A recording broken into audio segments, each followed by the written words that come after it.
And we're fortunate to have with us to talk about African American political participation, Reverend RDockery. Reverend Dockery has been with us on a number of occasions, and he's given us quite a bit of information in reference to the mentoring programs of African Americans, the church and African Americans, and et cetera. But today he wishes to talk about the political participation of not only African Americans, but really the political participation of citizens themselves in the political arena. And of course, Reverend Dockery, let me welcome you to the show this morning. Thank you for having us. And to tell you how delighted we are to have you here with us. My pleasure. Very good. Now, what I'd like to do today, Reverend Dockery, is to get some information in reference to your background, your education, and some of your experiences. And then that will end the first 6-minute segment for this program. And then we'll come back with 8 minutes, and we'll talk about the participation of Africans in the political process, perhaps saying something that could encourage African Americans and others to get out and participate in the suffrage. But first, let's talk about Reverend RDockery.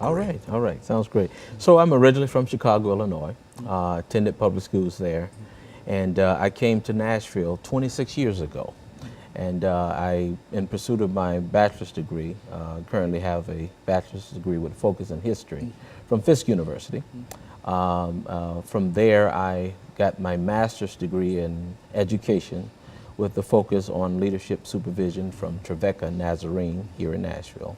And subsequently, we went to Walden University to begin our doctoral studies in K through 12 educational leadership. So we're working real hard to wrap that up, the research and dissertation process for the PhD in education, K through 12 leadership. And so you've been involved in all kinds of activities in Nashville, Tennessee. Oh, absolutely. As a matter of fact, I think I indicated earlier that we first met you as a mentor. You had a program dealing with the efforts to mentor young African American men. How did that go? It's still going. Over the years, I worked as a school teacher. I taught in Metro Public Schools. I worked in the correction facilities. Worked as a supervisor in a youth detention, Woodland Hills Institute here in Nashville. And started my nonprofit back in 1998, and that was building families and communities, missions and corporate, which we talked about. And from there, we had several initiatives, one of which was the fatherhood development piece, which you were kind enough to join us in a major lecture series back in 2006. We had a parent involvement training piece. We had a piece where we were focused on education and support services and things of that nature. So that's what has kept us busy. That and wife and children and pastoring formerly Mount Sinai Cumberland Presbyterian Church and currently Bethel Family Church. A little small non-denominational body. So that's been keeping us busy. And now you're concerned about the political process and, and African-American participation, of general participation in the political process. And what we do, I think we've got about 2 minutes before we end this segment for today. But let's make some statements in reference to political participation. So we see the data, and we see today, particularly after the age of President Barack Obama, the first African-American president, where there's a huge decline in African-American voter participation across the nation.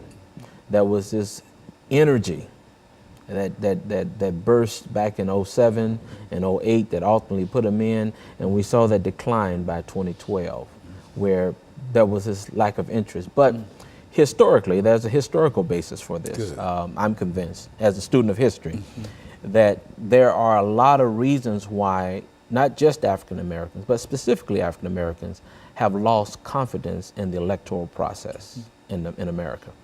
And specifically for the African American experience, the question is, what is the relevance for us?